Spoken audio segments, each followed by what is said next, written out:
perkembangan intelektual peserta didik. Nah, Bapak Ibu di sini ada yang perlu kita garis bawahi yaitu teori perkembangan intelektual. Teori perkembangan intelektual itu teori apa Bapak Ibu? Teori Kognitif.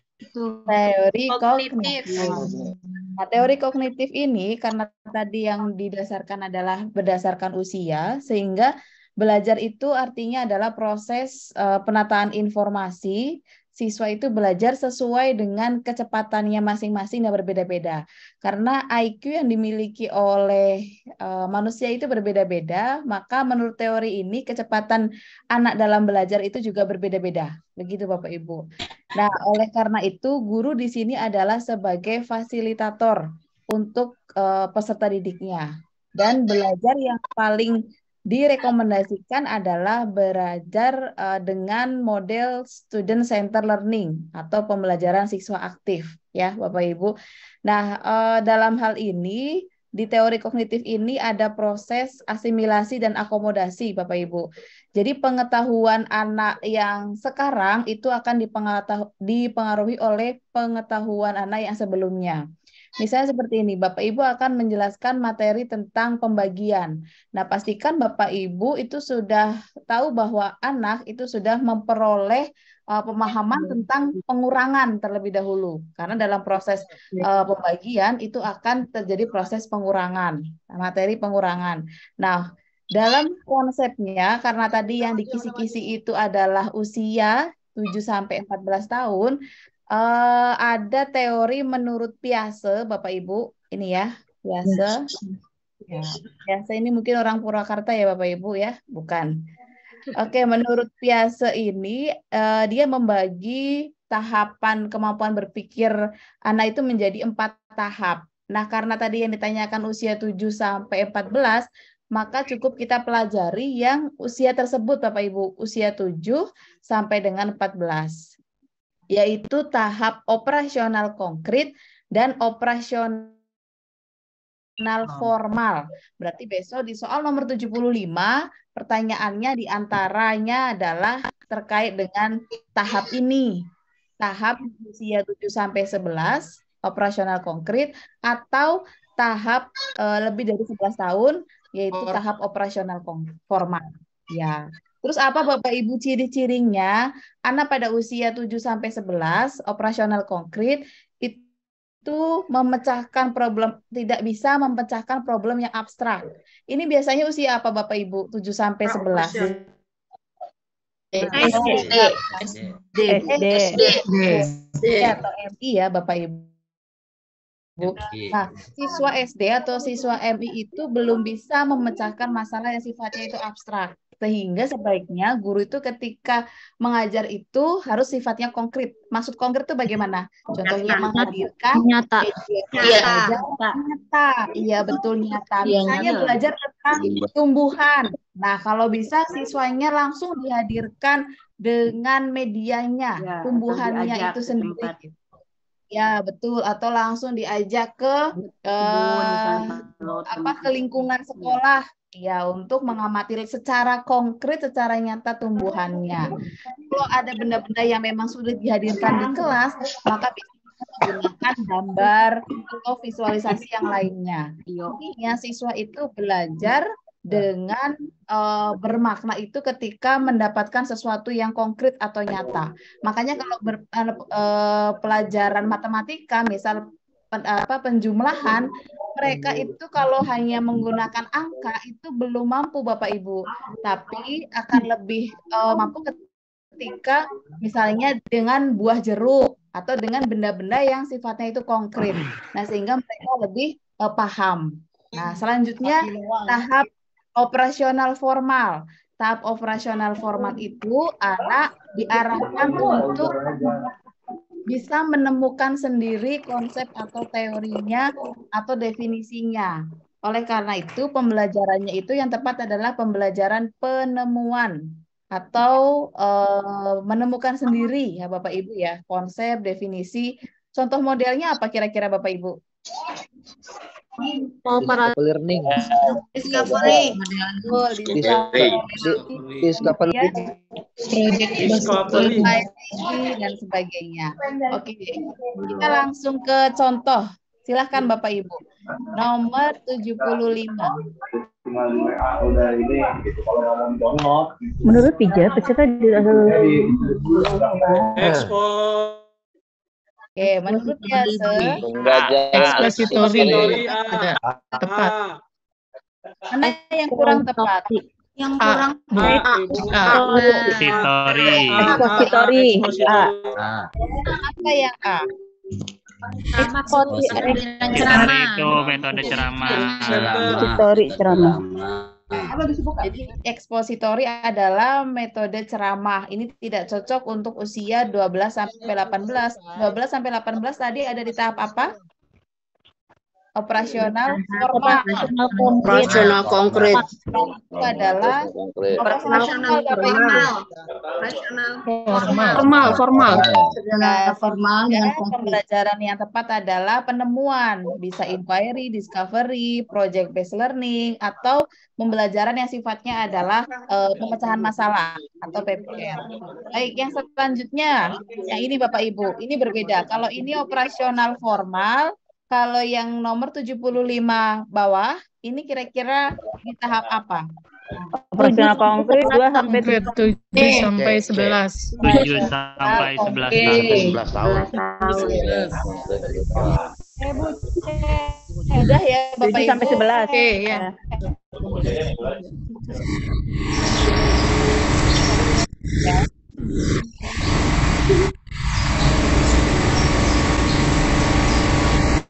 Oke, saya rasa sangat mudah ya Bapak Ibu, 100 nilainya. Selanjutnya, kisi-kisi nomor 76, disajikan studi kasus terkait dengan tindak tawuran. Nah, ini sudah jelas dan pasti ya, materinya atau nanti stimulusnya yang keluar dalam soal adalah terkait dengan tindak tawuran pelajar. Mahasiswa dapat menganalisis perilaku menunjukkan berdasarkan teori perkembangan moral. Kalau tadi teori kognitif, sekarang adalah teori perkembangan moral. Teori perkembangan moral ada dua Bapak Ibu, Thomas Likona atau Kohlberg. Nah, yang akan keluar itu kira-kira besok yang mana? Antara Thomas Likona atau Kohlberg. Kalau menurut Thomas Likona, teori perkembangan moral itu ada 3 tahapan. Pertama adalah moral knowing atau pengetahuan, kemudian moral feeling, moral behavior. Saya berikan contoh Bapak Ibu. Misalnya kita akan menanamkan sikap tentang budaya untuk siswa berjabat tangan dengan guru sebelum pembelajaran dimulai. Maka ketika akan menanamkan nilai tersebut, kita akan beritahu pengetahuannya dulu atau pemahamannya dulu kepada anak. Maka itu adalah di tahapan moral knowing. Bisa dilakukan misal ketika upacara bendera, kepala sekolah memberitahu bahwa kita sebelum pembelajaran dimulai terus salim dulu kepada Bapak Ibu guru, misalnya seperti itu. Nah, itu adalah moral knowing. Nah, kemudian tahapan yang kedua adalah moral feeling. Moral feeling adalah ketika si siswa itu sudah mulai membiasakan diri untuk melakukan jabat tangan dengan guru sebelum pembelajaran dimulai. Itu namanya moral feeling, karena sudah terbiasa sehari-hari sebelum pembelajaran dimulai itu mereka harus saling dulu dengan gurunya. Nah, tahap yang terakhir adalah tahap moral behavior. Behavior ini adalah kesadaran, jadi tanpa disuruh, bahkan mungkin tidak hanya saat pembelajaran dimulai, ketika bertemu Bapak Ibu gurunya di kantin, atau di jalan raya, atau ketika di tempat manapun, ketika sudah bertemu dengan Bapak Ibu guru, langsung dengan kesadaran diri, si siswa itu bisa dengan sendirinya salim dengan Bapak Ibu guru. Nah, itu tahapan dari perkembangan moral. Jadi pertama adalah moral knowing, diberikan pengetahuan atau pemahaman, moral feeling atau pembiasaan, dan moral behavior atau kesadaran. Selanjutnya menurut Kohlberg itu ada 3 Bapak Ibu, tahapan tingkat prakonvensional, tingkat konvensional, dan pasca konvensional. Kalau di tahap prakonvensional ini, anak itu mau taat pada aturan karena takut dihukum. Nah, misalnya seorang anak itu mau mengendarai motor menggunakan helm ya hanya karena takut ditilang oleh polisi, atau seorang anak itu memakai pakaian yang lengkap ketika hari Senin karena takut nanti dihukum suruh berdiri di depan teman-temannya ketika upacara bendera. Nah, itu berarti masih di tingkat prakonvensional karena patuh itu karena takut dihukum, berorientasi pada hukuman, atau karena dipuji. Misalnya seorang anak itu mau rajin bertanya ketika pembelajaran hanya karena memang ingin dipuji oleh gurunya gitu. Lalu tahapan yang kedua adalah konvensional. Konvensional itu tahap karena mereka itu tahu bahwa ketika menaati aturan maka akan menjaga ketertiban bersama. Contohnya ketika di kasir belanja, maka membayarnya itu harus nah, karena demi ketertiban. Jadi mau patuh pada aturan karena demi menjaga ketertiban bersama. Itu berarti di tingkat konvensional. Berbeda lagi di tingkat pasca konvensional, Bapak Ibu. Di tingkat pasca konvensional ini sudah memiliki rasa tanggung jawab, ya entah itu karena menaati peraturan, bukan karena takut dihukum atau bukan karena ingin pujian, tapi memang sebuah kesadaran.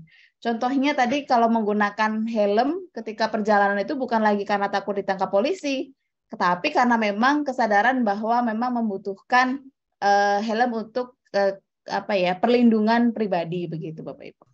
Jadi ada 3 tahapan, prakonvensional, konvensional, dan pasca konvensional. Kita coba lihat di soalnya, Bapak Ibu, silahkan. Peserta didik telah memiliki moralitas yang benar-benar diinternalisasikan dan didasarkan pada standar orang lain karena sudah menjadi suatu kesadaran dan tanggung jawab. Bapak Ibu nanti kalau mengerjakan soal, kita langsung cari tahu apa keywordnya, apa kata kuncinya. Karena kata kunci itu sangat penting untuk menentukan ini tuh teori belajar apa, teori belajar mana, itu kita bisa tahu dari kata kunci. Kalau tadi teori belajar kognitif itu berarti usia ya Bapak Ibu ya, tahapan usia. Usia konkret berarti pembelajarannya sifat konkret, kemudian usia formal berarti pembelajaran yang mengarah kepada penemuan. Nah, saat ini kira-kira di tahapan apa untuk di teori moral Bapak Ibu? Pasca konvensional.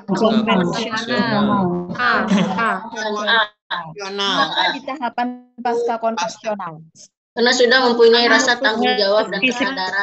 Tanggung jawab juga memiliki Kesadaran dan tanggung jawab atau kesadaran. Jadi sudah di tahapan pasca konvensional. Jadi ketika besok Bapak Ibu mengerjakan soal langsung cari keywordnya apa. Begitu. Kalau stimulusnya terlalu panjang seperti ini Bapak Ibu yang dilakukan adalah membaca langsung Keyword. apanya?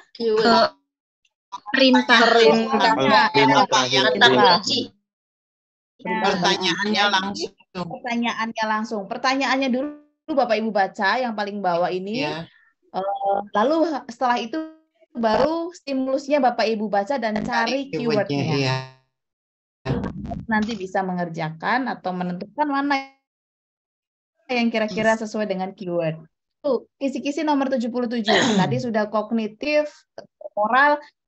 Kisi-kisi nomor 77 ini adalah terkait perkembangan emosional. Nah, perkembangan emosional ini ada 5 hal Bapak Ibu yang harus Bapak Ibu pahami. Di dalam teori perkembangan emosional ini ada sebuah kesadaran diri, pengelolaan emosi, motivasi, empati, dan keterampilan sosial. Kita coba langsung ke contoh soalnya Bapak Ibu. Silakan Bapak Ibu.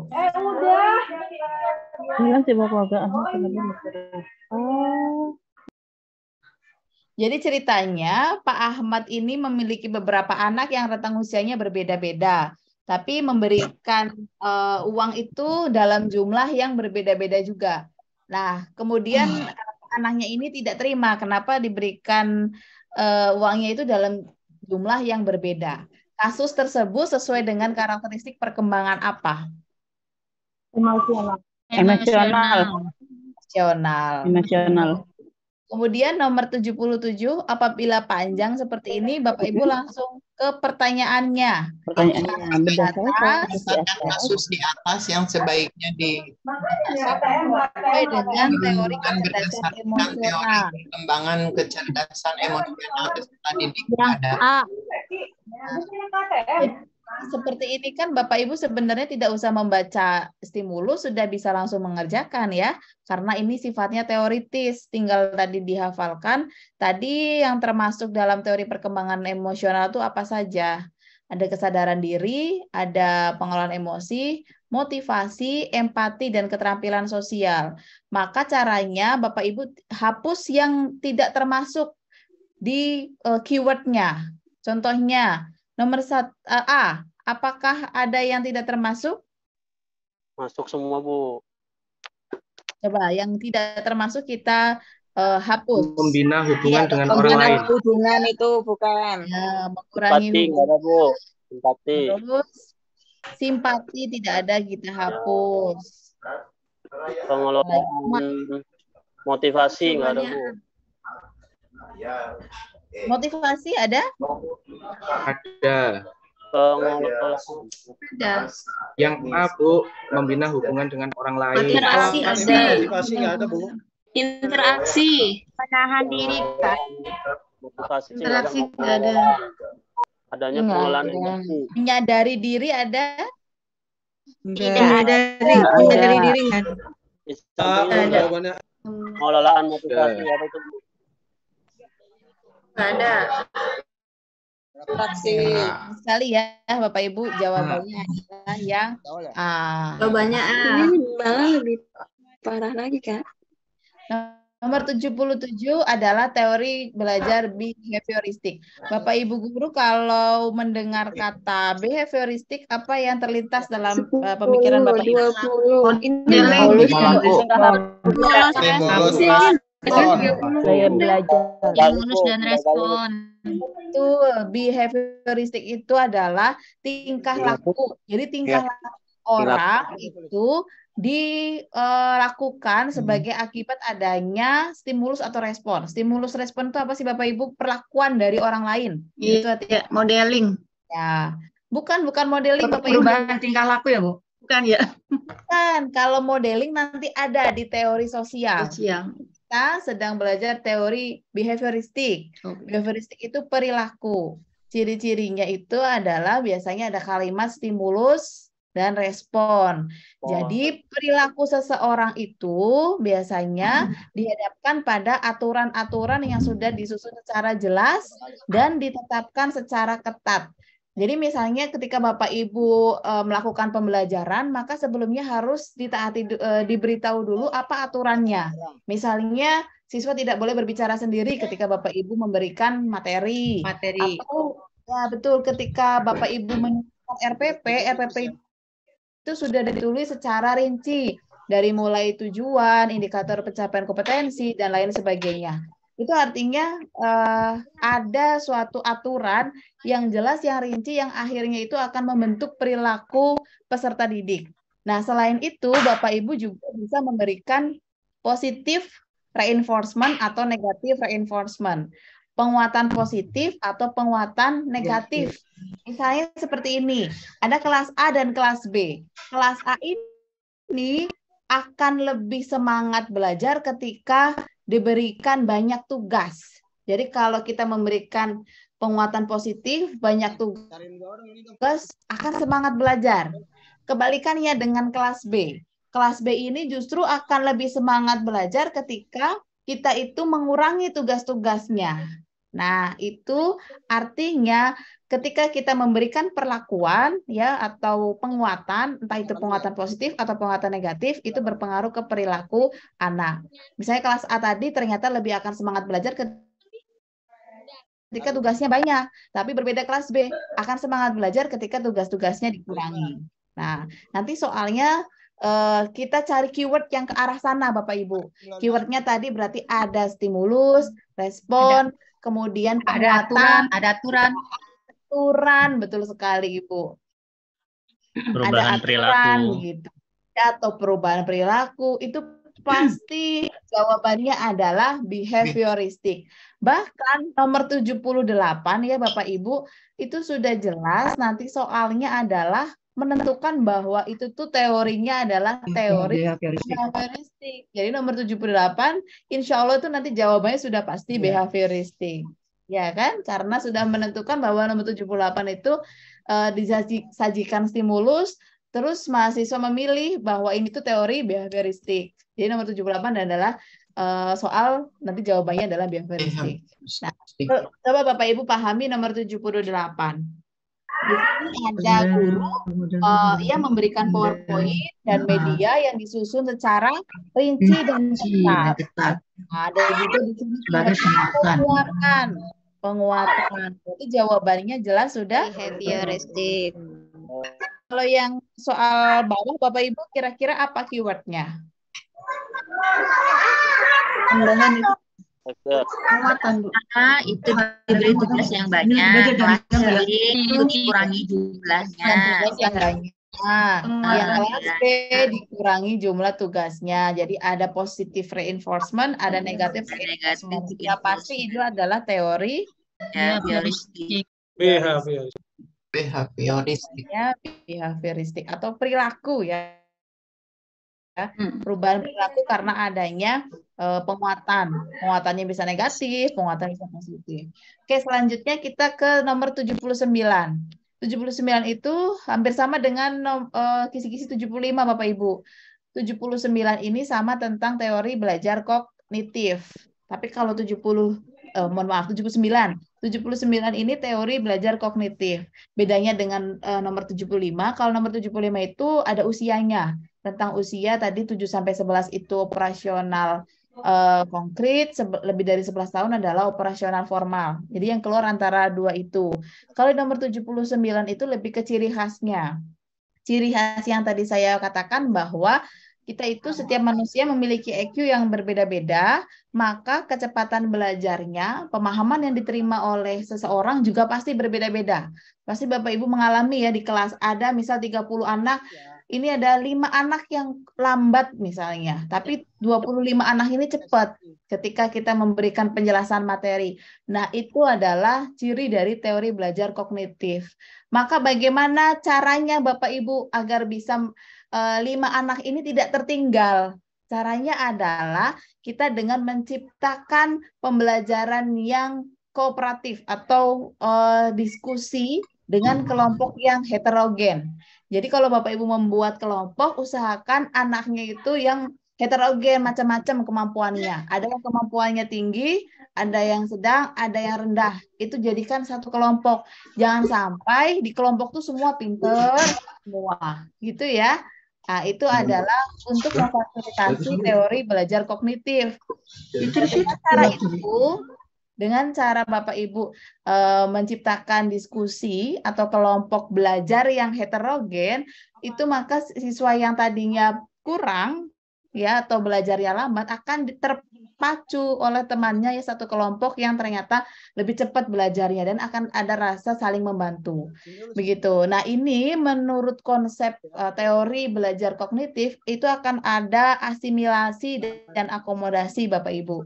Jadi ketika belajar kelompok atau diskusi itu akan ada penerimaan informasi dari siswa yang memiliki kemampuan lebih cepat begitu ya Bapak Ibu.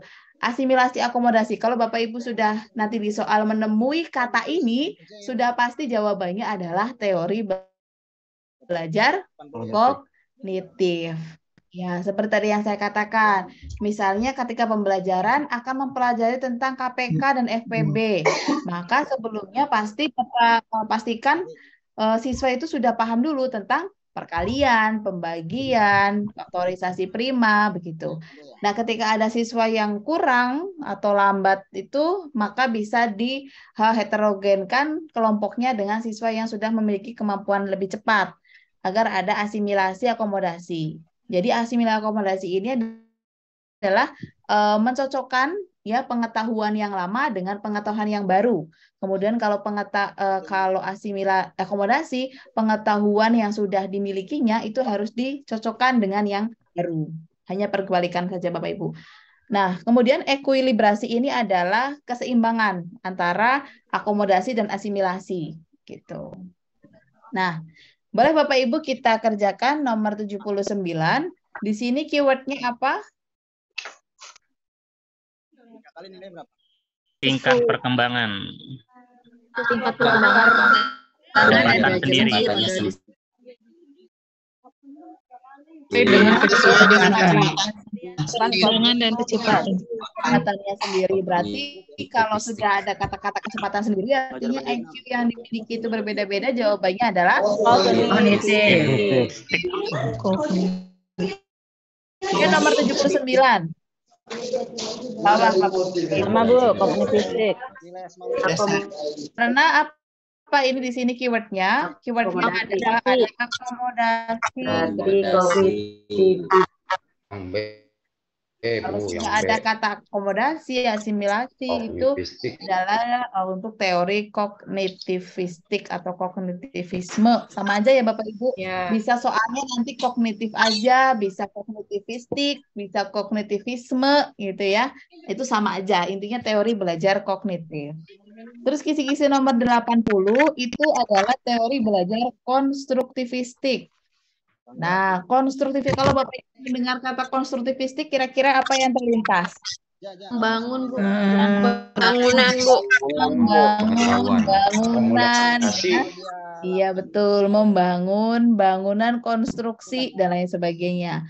Jadi intinya pemahaman yang diterima oleh anak itu ternyata dibangun sendiri oleh anak itu Bapak Ibu dari lingkungannya. Jadi lingkungan itu sangat-sangat mempengaruhi kebermaknaan belajar anak. Jadi anak atau informasi yang didapatkan oleh anak. Semakin banyak Bapak Ibu itu misalnya memberikan media atau peralatan, alat peraga, kemudian memfasilitasi lingkungan belajar, itu akan semakin banyak pemahaman yang dimiliki oleh anak. Karena anak itu belajar menerima konstruksi pemahamannya itu dari objek yang dia terima, objek yang dia amati, yang dia dengar, yang dia sentuh, begitu dalam pembelajaran. Jadi peranan utama dalam kegiatan belajar itu adalah mengkonstruksi pengetahuan sendiri, segala sesuatu seperti bahan, media, peralatan, lingkungan, dan fasilitas yang disediakan dalam sekolah atau dalam kelas itu untuk membantu pembentukan pemahaman siswa. Di sini dibutuhkan ada rasa peka dari siswa, kemandirian, karena membangun sendiri tadi Bapak Ibu, dan lingkungannya ada rasa tanggung jawab, dan ada kolaborasi. Kita langsung ke soal Bapak Ibu. Di sini keywordnya apa? Outing kelas. Ya, outing kelas itu apa? Outing itu keluar. Jalan-jalan, Bu. Kelas. Ya, keluar kelas berarti ke lingkungan. Ya kan, nggak mungkin kan keluar kelas itu, pasti keluar kelas itu bisa ke kebun ya Bapak Ibu. Bisa ke museum. Bisa ke museum, Bu. Akan di sekeliling. Museum, bisa yang lingkungan yang ada di sekelilingnya. Nah, oleh karena itu teori ini teori apa Bapak Ibu? Kalau sudah berhubungan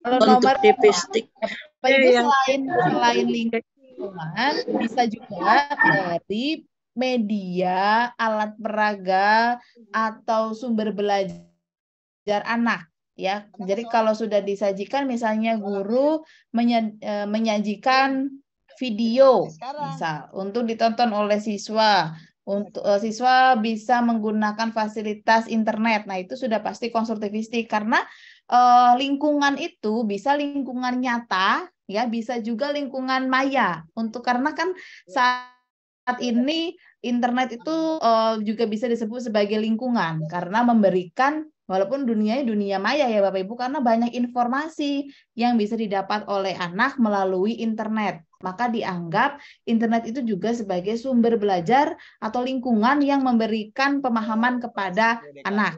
Ya, makanya pertanyaan nomor 80 yang ini ya Bapak Ibu bisa memilih juga ya pemanfaatan dari fasilitas sosial media atau internet. Karena informasi atau pengetahuan bisa didapat dari sana. Maka jawabannya yang mana Bapak Ibu?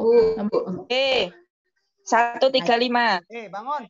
Kita coret dulu dan Ya. 1, 3, dan 5. 1 ini belajar dari pemanfaatan Visual audio. ya, Bapak Ibu, ya, audio dan lain sebagainya ya. Nomor 3 ini web ya, Ya, melalui Ya, web. web. Nomor Browser. 2 fasilitas Fasilitas internet. internet. Ya. Ayo rapiin doa. Selanjutnya nomor 81. Nanti ada teori humanistik. Nah, ini yang sangat mudah kalau menurut saya Bapak Ibu ya.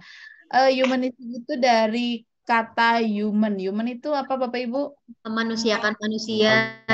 Ya, Bu Janah ya. Oke, memanusiakan manusia. Memanusiakan manusia. Manusia caranya gimana sih Bapak Ibu? Tulis nilai Asmaul Husna. Jadi kita harus Melakukan manusia dengan sewajarnya. betul memanusiakan manusia dengan sesuai dengan haknya, begitu ya. Kita harus memahami bahwa manusia itu punya kebutuhan dari mulai fisiologis ya, fisiologis itu makan, minum, pakaian, begitu ya. Kemudian rasa aman. Jadi peserta didik ketika di sekolah itu harus dipastikan apakah berangkat sekolah misalnya sudah dalam keadaan sehat, sudah makan, sudah minum, berenergi begitu ya, tidak lemas. Nah, itu Bapak Ibu guru harus memastikan itu. Nah, apakah sekolahannya itu aman? Apakah anak itu bebas bullying, bebas cemoohan dari teman-temannya? Apakah misal bangku yang digunakannya itu tidak rusak, tidak menyakiti anak? Nah, berarti itu adalah rasa aman. Kemudian sosial, apakah anak itu mendapatkan perhatian dari teman-temannya, bisa berinteraksi dengan baik dengan guru, dengan teman-temannya, dengan misal petugas kantin, dan lain sebagainya. Itu ada afeksi, ya Bapak Ibu, relasi, dan lain sebagainya. Terus penghargaan, ketika proses pembelajaran, ketika anaknya berprestasi, bisa menunjukkan bakatnya, apakah diberikan reward? Penghargaan pasti harus. Jadi itu yang harus diberikan kebutuhan. Kemudian aktualisasi diri. Ketika anak memiliki bakat olahraga, apakah difasilitasi oleh sekolah untuk mengembangkan bakat olahraganya? Anak berbakat musik, apakah difasilitasi? Anak berbakat membaca puisi, apakah difasilitasi? Nah, itu adalah bentuk dari pengembangan diri. Jadi kelima ini itu merupakan kebutuhan penting yang harus Bapak Ibu pahami sebagai seorang guru kepada anak ya di sekolah. Oleh karena itu teori humanistik ini yang diartikan memanusiakan manusia itu kita memahami kebutuhan anak dan kita bisa memfasilitasi kebutuhan itu begitu. Jadi nanti kalau di soal Bapak Ibu menemui hal-hal yang berhubungan dengan kebutuhan anak atau memanusiakan manusia itu tadi ya, itu sudah pasti adalah teori belajar humanistik. Selain itu Bapak Ibu, kalau itu dalam budaya sekolah ya tadi. Kalau dalam pembelajaran, ya pedagogiknya atau pembelajarannya, berarti Bapak Ibu harus bisa menciptakan pembelajaran yang menyenangkan. Menyenangkan ini untuk bisa mewujudkan rasa aman, bisa mewujudkan sosial. Mohon maaf Pak Kafi. Jangan share itu Pak Kafi. Nah, apa ini? Oke. Ya Bapak Ibu, jadi pembelajaran menurut teori humanistik adalah pembelajaran yang menyenangkan. Jadi anaknya tidak merasa gurunya terlalu otoriter, terlalu galak, ya, atau melakukan tindakan yang bisa membuat anak itu tidak merasa aman secara fisik maupun secara mental. Artinya harus ketika Bapak Ibu datang ke kelas, anak harus merasa nyaman, pembelajaran yang menyenangkan. Terus memperhatikan 3 domain, kognitif, afektif, psikomotor. Jadi anak itu tidak hanya, jangan menganak emaskan anak yang hanya pintar akademik saja Bapak Ibu atau kognitifnya. Misalnya anak yang belajar pintar matematika, Bapak Ibu selalu sanjung-sanjungkan di kelas. Padahal kemampuan anak itu ada 3 domain, ada aspek. Ada yang pintar dari segi kognitif, ada yang pintar afektif, ada yang pintar psikomotor. Nah, ini harus kita perhatikan ketiganya. Kemudian motivasi itu sangat penting Bapak Ibu. Dalam proses pembelajaran memberikan motivasi, memberikan sesuatu. Kita paham bahwa setiap anak itu unik. Nah, kita bisa mengembangkan diri anak dan memotivasinya. Kemudian menciptakan pembelajaran yang bermakna. Nah, kalau sudah ada bahasa meaningful learning atau pembelajaran yang bermakna, maka itu adalah teori humanistik.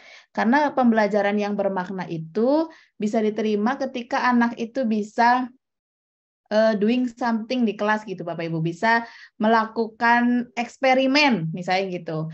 Bapak Ibu pasti daripada membaca ya, membaca itu ibaratnya masuk atau Bapak Ibu ceramah itu hanya masuk ke telinga kanan, keluar telinga kiri. Ya, dan sebentar aja ingatnya. Besok juga lupa lagi kan apa ceramah yang diberikan Bapak Ibu di kelas. Tapi kalau anak bisa melakukan sesuatu, misalnya praktikum atau eksperimen, ya, experiential learning ya, itu akan lebih bermakna. Misalnya di kelas diajari untuk membuat penyaringan air. Jadi anak sendiri membuat sendiri, bereksperimen sendiri. Misalnya dalam pembelajaran IPA. Maka nanti ketika misal di rumah airnya keruh, airnya tidak jernih atau tercemar, anak itu langsung peka bahwa oh iya saya pernah dulu di sekolah diajari oleh Bu Guru ini, Bu Puswi misalnya ya, itu membuat penyaringan air. Saya akan coba membuat penyaringan air itu di rumah. Nah, itulah yang dimaksud dengan meaningful learning atau pembelajaran yang bermakna. Jadi yang dibelajarkan di kelas, yang dieksperimenkan siswa itu teringat terus-menerus Bapak Ibu. Ya, kalau belajar bermakna itu masuk ke dalam alam bawah sadar anak. Bisa seperti itu ketika anak itu benar-benar melakukan di kelas atau eksperimen sendiri. Oleh karena itu, teori humanistik ini adalah teori belajar eksperimen. Ya, karena dengan eksperimen itu pasti anak akan merasa senang, ya, akan merasa bermakna pembelajarannya. Dan tadi juga Bapak Ibu ketika proses pembelajaran ada kebutuhan-kebutuhan yang dicukupi oleh guru. Oke, kita masuk ke contoh soal Bapak Ibu. Berarti sangat gampang ya teori humanistik ini. Karena berhubungan dengan kebutuhan siswa. Silakan. Terbentuknya manusia ideal. Aktualisasi diri. Jawabannya humanistik. Aktualisasi diri. Humanistik. Nomor 81 Bapak Ibu. Kalau panjang seperti ini, kita langsung cari mana yang salah biar bisa mencoret gitu ya. Misalnya nomor 1 nih, pembelajaran 1 bukan. Kalau 2, 3. 2, 3. 5 bukan. 2, 3. Jawabannya 2, 3, 4. Nah, kalau sudah tahu nomor 1 bukan, maka kita coret dulu yang tidak ada, yang ada nomor 1-nya. Nah, untuk mengurangi opsional. Ya. Jawabannya C. Terus, nomor 2 ini betul. Oh, ternyata nomor 2 itu ada semua nih di B dan C dan E. Terus nomor 3, menyenangkan juga betul ya. Maka nomor 3 itu ada. Yang tidak ada nomor 3-nya kita coret. Oke. Nomor 4. 3 dan 5. Betul. Nomor 5 yang bukan. Nah, nomor 5 yang salah. Ada kata tidak perlu, maka yang ada nomor 5-nya kita coret. Nah, C. Jawabannya adalah yang 2, 3, 4, 6, dan 7. 2, 3, 4, 6, dan 7. Oke, betul. Luar biasa ya Bapak Ibu. Selanjutnya teori belajar sosial. Kita agak cepat karena waktunya yang terbatas. Tadi humanistik, sekarang sosial. Nah, tadi seperti yang diungkapkan siapa? Bu Jana atau siapa tadi? Yang berhubungan dengan modeling. Itu di teori belajar sosial. Jadi teori belajar sosial ini adalah teori belajar meniru atau belajar lewat peran orang lain. Kita itu, ini teori ini, ya kita itu belajar dari pengalaman orang lain. Karena mendapatkan modeling dari orang. Seperti itu Bapak Ibu. Jadi contohnya apa yang dilakukan oleh guru di kelas itu juga akan ditiru oleh siswanya, misalnya gitu. Nah, di sini itu ada kata yang perlu di keywordnya itu adalah di sini Bapak Ibu, an active learning atau belajar lewat peran. Contohnya seperti ini, ketika proses pembelajaran Bapak Ibu mencontohkan ada tokoh misal Ki Hajar Dewantoro. Nah, Ki Hajar Dewantara atau Ki Hajar Dewantoro ya Bapak Ibu ini keteladanannya apa aja. Nah, itu Bapak Ibu sampaikan di kelas, dipahami oleh siswa untuk menjadi teladan bagi siswanya atau tokoh-tokoh yang lain atau bahkan Bapak Ibu sendiri ya memberikan contoh perilaku yang baik, yang benar kepada anak agar ditiru oleh anak. Nah, teori belajar sosial ini adalah memerlukan adanya perhatian, atensi, retensi, reproduksi gerak, dan motivasi. Nah, kebanyakan perilaku manusia dipelajari observasional atau pengamatan nih Bapak Ibu melalui pemodelan, yaitu dari mengamati orang lain. Jadi orang itu bertindak karena keteladanan atau karena ingin menjadi seperti dia, seperti itu Bapak Ibu. Kemudian hasilnya berfungsi sebagai panduan untuk bertindak. Oke, kita langsung ke soal Bapak Ibu. Soal nomor 82, ini yang atas. Di sini ada guru yang menampilkan contoh perilaku yang baik dan buruk dari tokoh. Nah, kalau sudah contoh di soal itu ya tokoh yang dihadirkan dan lain sebagainya untuk bisa memberikan contoh sudah pasti selesai. Kalau nomor 82 ini Bapak Ibu, kira-kira mana keywordnya? Di sini ada meniru ya. Meniru. Yang dua juga sama, modeling. Modeling 1, 2. Ya, nomor 2 juga betul karena ada keyword imitation atau modeling. Yang tidak ada 3, jadi nomor 3 ada ya. Salah semua. 1, 2, dan 4. Intinya kalau teori belajar sosial ini nanti ada kata misal peniruan atau imitasi, pemodelan atau modeling, atau tokoh, atau Bapak Ibu pernah mengetahui role playing, belajar lewat peran, ya? Iya. Iya Bu. Iya Bermain Bu. peran. Berarti itu contoh sosial ya? Nah, bermain peran itu teorinya teori belajar sosial. Yeah. Selanjutnya kisi-kisi nomor 83. Ini kita sudah masuk ke IPK Bapak Ibu. Apa itu IPK? Indikator penilaian Indikator kompetensi. Nah, di abad 21 ini pembelajaran itu sudah diarahkan kepada 4C Bapak Ibu. Ya, betul. Sudah di luar kepala ya Bapak Ibu ya. Critical thinking, kolaborasi, komunikasi, dan kreativitas. Tapi kita harus bisa membedakan apa sih bedanya pembelajaran berpikir kritis, pembelajaran kreatif, pembelajaran kolaboratif, pembelajaran komunikatif. Pertama, berpikir kritis. Berpikir kritis ini arahnya adalah siswa itu di kelas bisa menganalisis. Ya, Bapak Ibu, menganalisis itu C berapa? C4 ya? Oke, ini nanti deh kita pelajari nanti. C4 menganalisis. Menganalisis. Kalau sudah menganalisis itu adalah arahnya adalah ke kemampuan berpikir kritis. Jadi kalau anak ingin menciptakan pembelajaran berpikir kritis, maka Bapak Ibu bisa arahkan siswa untuk menganalisis. Terus bisa untuk memecahkan masalah. Memecahkan masalah itu berarti anaknya berpikir kritis. Itu adalah ada kemampuan untuk bisa mengambil sebuah keputusan. Jadi yang berpikir kritis itu arahnya menganalisis, mengambil keputusan, memecahkan masalah. Nah, kemudian apa bedanya dengan kreatif? Beda Bapak Ibu. Kalau kreatif dan inovatif itu pasti ada produknya, ada hasilnya, ya yang benar-benar tercipta dari siswa. Itu sudah pasti kreatif dan inovatif. Ya, jadi kalau nanti di soal ada kalimat siswa membuat, siswa merancang, siswa menghasilkan, itu berarti arahnya ke pembelajaran kreatif. Kalau siswa membuat, siswa merancang, siswa menghasilkan, yang namanya kreatif itu tidak selalu ada produknya ya. Kalau produk itu pasti, karena kan misal siswa membuat penyaringan air, itu sudah pasti kreatif karena ada produknya. Siswa membuat peta konsep, itu juga kreatif. Siswa membuat prakarya, nah itu sudah pasti kreatif. Bisa juga siswa itu berpendapat, Bapak Ibu.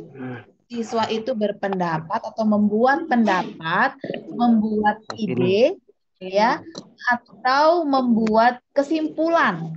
Nah, itu juga termasuk di kreatif karena ada pendapat, sudut pandang atau ide yang dihasilkan.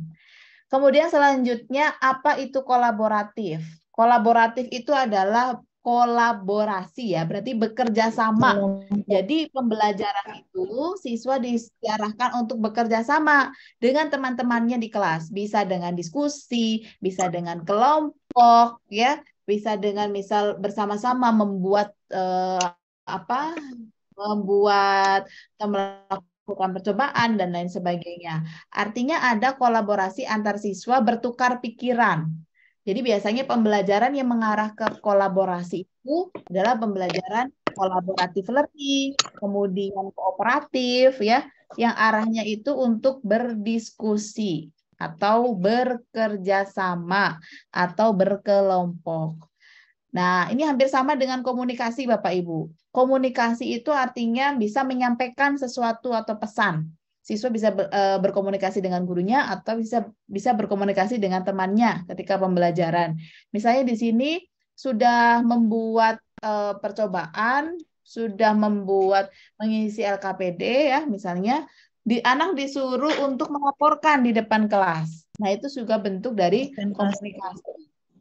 Atau mempresentasikan lah, bahasanya begitu. Mempresentasikan berarti itu sudah bentuk komunikasi. Gitu ya Bapak Ibu. Jadi ciri dari pembelajaran abad 21 ya mengarah kepada kritis, kreatif, kolaboratif, dan komunikasi. Nah, ini ada contoh IPK Bapak Ibu. Kalau Bapak Ibu menemukan IPK, baca KKO-nya. Ya, KKO itu apa? Kata kerja. Operasional. Bapak Ibu langsung pokoknya kalau menemui soal ada IPK-nya, indikator pembelajarannya, yang dibaca adalah langsung KKO-nya. Karena di KKO itu kunci untuk menentukan jawabannya apa. Ini tuh pembelajaran apa sih? Itu bisa diketahui dari kata kerja operasionalnya. Kata kerja operasional itu selalu berawalan dengan menganalisis, membuat, merancang, ya, menyusun, mendemonstrasikan, menjelaskan, apalagi mencontohkan, mengkategorikan, mengelompokkan. Itu KKO. Jadi langsung fokus ke KKO-nya ketika Bapak Ibu mengerjakan soal yang IPK ini. Silakan. Yang mana Bapak Ibu? Di sini menganalisis, berarti sudah pasti menganalisis adalah berpikir kritis. C4. Oke. Kita coba kerjakan yang nomor 83 yang di atas Bapak Ibu. Di sini ada langsung keywordnya, ya. Keywordnya. Kalau di sini yang diminta adalah berpikir kritis, maka jawabannya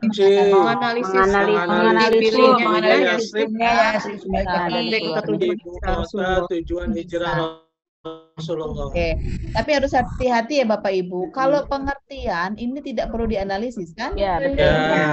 Oke, kalau di sini usaha-usaha Rasulullah itu tidak perlu dianalisis. Yang analisis adalah ya. Jadi dalam proses menganalisis itu ada kemampuan untuk memilah, ya, memilah, ada kemampuan untuk memutuskan, jadi mengkategorikan, ya itu adalah menganalisis. Soal nomor 84 ini tentang berpikir kritis, masih tentang berpikir kritis Bapak Ibu. Nah, tapi diarahkan ke model-model pembelajaran. Nah, model pembelajaran abad 21 itu apa saja Bapak Ibu? Ada problem based learning, Ada ada discovery learning, PBL, PJBL, ya, inquiry, bermain peran, kooperatif, kontekstual. Ini yang biasa keluar di soal-soal UP Bapak Ibu. Ada 8 ini ya. Oke, kita coba bahas satu persatu. Kalau problem based learning, ciri-cirinya, keywordnya itu apa? Problem. Masalah. Problem itu apa? Masalah. Ada masalah. Ya, berarti ketika guru, misal di stimulusnya guru itu mengarahkan siswa untuk memecahkan masalah. Jadi pembelajaran itu selalu diawali ya di tahapan inti pembelajaran. Kalau pendahuluan sudah pasti ya, salam, terus absensi, tujuan, motivasi, persepsi. Itu sudah template pendahuluan pembelajaran.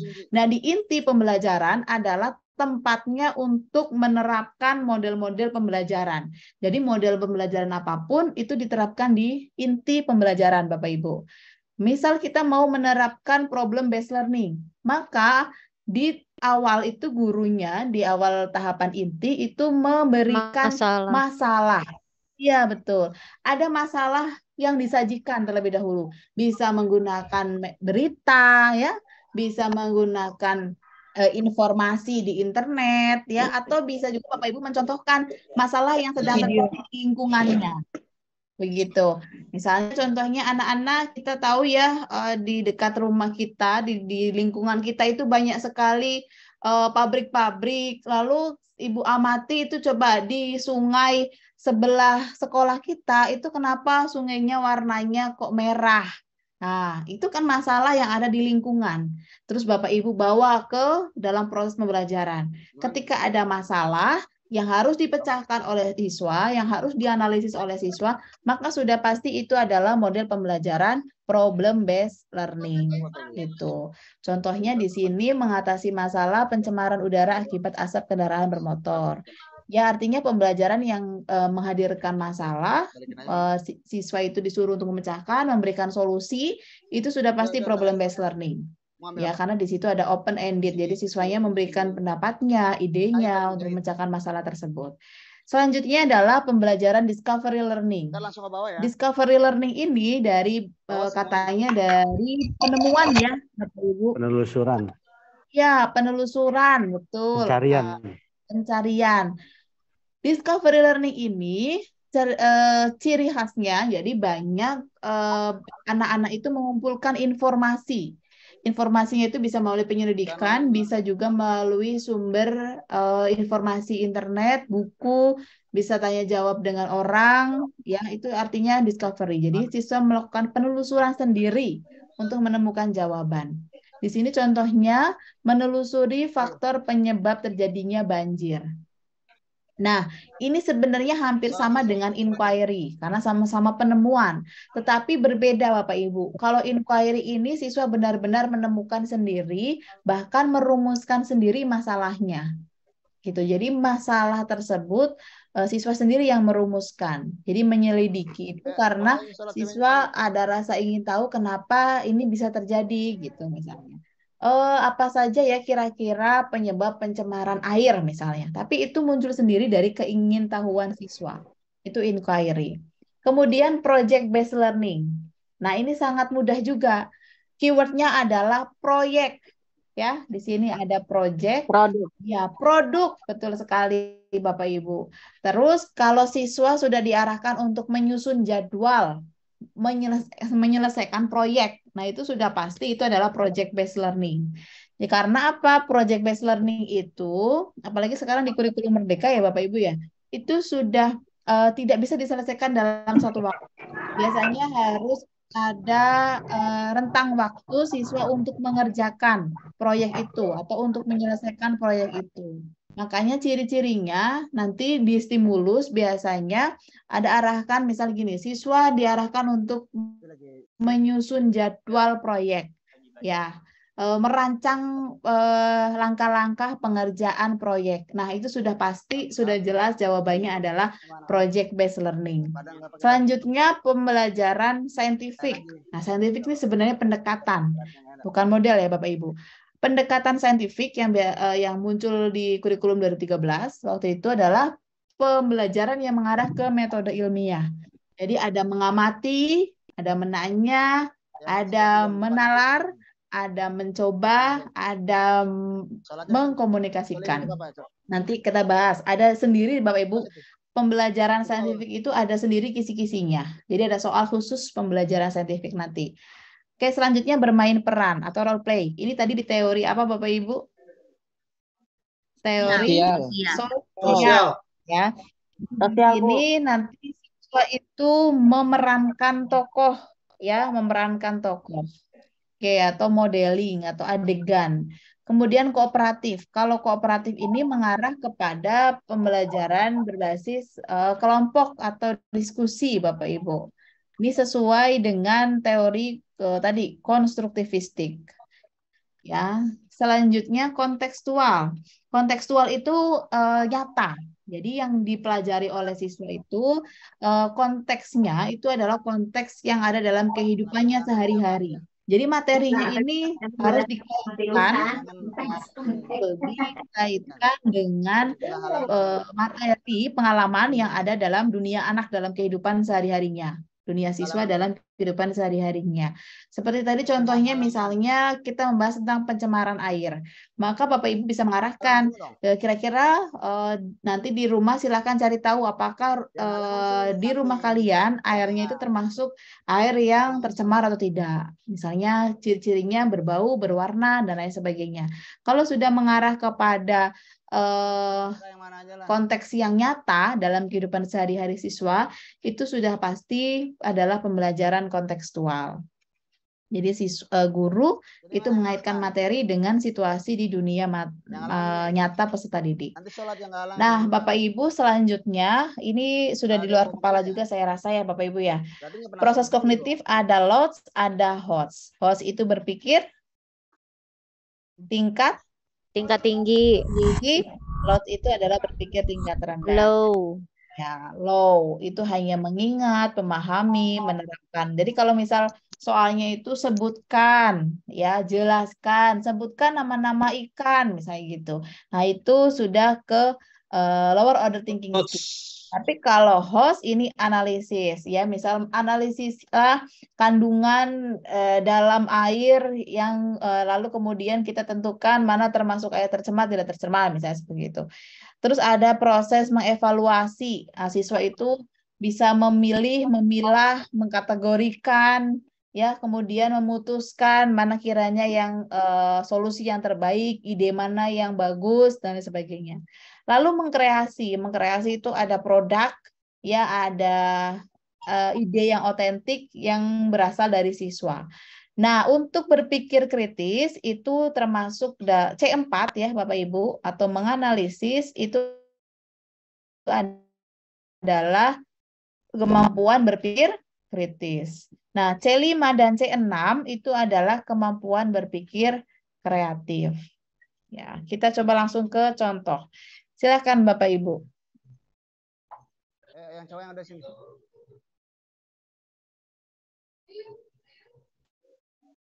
Satu. Nah, nomor satu ini Satu dan empat. Bu. Mana yang berpikir kritis? 1 dan 2, Bu. 1 dan 2. 1 dan 4. Analisis. 1 dan 2 ya. Sekarang analisis pertanyaan 1 dan 2. Oke. 1 dan 4. 1 dan 2. 1 dan 2. 3. Analisis. Oke, di sini Bapak Ibu harus fokus dan berhati-hati ya. Di nomor 4. Kenapa? Oke, yang nomor 4. Oke, nomor 4 kita lihat dulu ya Bapak Ibu, karena banyak yang menjawab nomor 4. Nomor 4 ini ada kata yang rancu. Di sini apa? Satu sudut pandang. Sudut pandang. Nah, karena ada satu pandang saja yang dianalisis, maka belum kritis. Ya. Kalau kritis itu harus sudah banyak sudut pandangnya, Berbagai sudut pandang ya, Bu. Ya, untuk mengklasifikasi kan itu perlu banyak. 1 dan 2, Bu Rizka. Ya, kalau ini hanya merumuskan merumuskan masalah kan Bapak Ibu. Dan dua. Kalau ini sudah ke arah mempertimbangkan sama dengan menganalisis. Menganalisis itu juga mempertimbangkan. Oke, kita simpan dulu jawabannya. Selanjutnya nomor 84. Di sini cirinya apa? Keywordnya apa? Masalah. Problem. Menyajikan Dan permasalahan. menemukan jawaban dari permasalahan. PBL, Bu. PBL. Semangat. Luar biasa Bapak Ibu ya. Oke, selanjutnya. Nomor 85 itu adalah berpikir kreatif. Nah, mana Bapak Ibu yang termasuk berpikir kreatif? Berarti harus ada produknya, hasilnya, atau ide gitu, atau simpulan dan lain sebagainya. Simpulkan. Ya, yang udah Konsep. Bu. 1 dan 4. Oke, 3 dan 4. Oke, kenapa 3 Bapak? Kalau di sini Menyajikan. Secara lisan. Itu 3 dan 4. belajar agama. Yang menyajikan. 1 dan 2. 4. Dan 2. Menghasilkan, Bu. 4 Oke, coba ya Bapak Ibu Buat. kita analisa satu persatu. Satu Nomor dan 1 empat. ini ada produknya Oke. apa? Kesimpulan ya. Oke. Menyimpulkan. Nomor 2. Benar. Oke, di sini itu ternyata hanya mendiskusikan dan mengumpulkan. Kalau mengumpulkan data, mendiskusikan, itu apa Bapak Ibu? Evaluasi. Kritis itu. Kritis ya kan, mengumpulkan data itu pasti Kritis. Ya, kemudian ini kalau Menyajikan. hanya menyajikan loh Bapak Ibu. Menyajikan itu berarti mengkomunikasikan kan tadi? Ya, berarti ini komunikasi. 1 dan 4 yang betul. 1 dan 4 ini jawabannya C. Komunikasi. Kemudian yang ini adalah critical thinking. Lagi halangan 1 dan 2. 1 dan 4. 1 dan 4. Kreatif. Ini 1 karena dan membuat 4. peta konsep. Kreatif karena dia membuat. 1, 4. C. Kata kuncinya membuat. Iya, membuat betul sekali. 1 dan 4. Oke. Jadi harus hati-hati ya Bapak Ibu ya. Makanya tadi kita bahas bersama-sama satu persatu. Apa itu? Jadi berbeda ya Bapak Ibu, kreatif, kritikal atau kritis, komunikasi dengan kolaborasi itu berbeda yang tadi saya bahas. Kalau komunikasi itu berarti ada proses penyajian informasi, melaporkan, nah itu komunikasi. Kalau ada proses diskusi sama, ya diskusi bekerja sama itu berarti collaborative learning. Kalau bisa membuat, menghasilkan, merancang itu pasti kreatif. Ya. Membuat kesimpulan ya, Bu. Iya, ini kan bisa membuat kesimpulan. Oke. Kenapa bukan 3, 4? Kenapa bukan 3, 4? Karena di sini kalau menyajikan Bukan, karena jawabannya 1, 4, Bu. Karena menyajikan aja Ibu. Kalau menyajikan aja berarti kan sudah dari hasil dia menganalisis ya, sudah dari hasil dia berkenan. Ya, tinggal hasilnya aja disampaikan. Ya kan, tinggal hasilnya aja disampaikan, tinggal hasilnya aja dipresentasikan. Berarti hanya keterampilan apa? Keterampilan komunikasi, bukan kreatif. Kalau kreatif itu membuatnya, proses membuatnya, terus menyimpulkannya begitu, atau idenya, menghasilkan kreatif. Betul. Jadi ada produknya, ada yang dihasilkan oleh anak itu apa. Nah, kalau yang nomor 2 juga kenapa bukan? Karena di situ hanya ada proses mengumpulkan data, ya, mengumpulkan data dari sudut pandang, berbagai sudut pandang. Kalau sudah arahnya menganalisis, Critical thinking. ya, Menganalisis itu kan berarti ada banyak sudut pandang atau informasi ya yang dikumpulkan oleh anak, kemudian dianalisis ya, kemudian diklasifikasi. Nah, itu berarti berpikir kritis. Karena berpikir kritis itu ketika anak tuh sudah banyak informasi, kemudian dia analisis gitu. Dari proses mengumpulkan dulu data, misal dari internet jawabannya gini, dari tadi saya percobaan jawabannya kok gini, hasil percobaannya gini. Dari internet saya dapat nih informasi, terus dari buku saya juga dapat informasi. Nah, itu adalah berpikir kritis Bapak Ibu. Karena anak itu mencoba mengeksplor informasi dari berbagai sumber, mengumpulkan data dari banyak hal gitu. Misalnya tadi, ciri-ciri air yang tercemar. Ketika dia membuat penyaringan air, ternyata urutan yang bagus untuk membuat penyaringan air versi dia, percobaan dia itu seperti ini. Urutannya dari sabut kelapa, arang, kapas, batu, dan lain sebagainya. Kalau di buku, menurut di buku itu seperti ini. Kalau di internet itu seperti ini. Nah, berarti ada proses dia itu menganalisis data.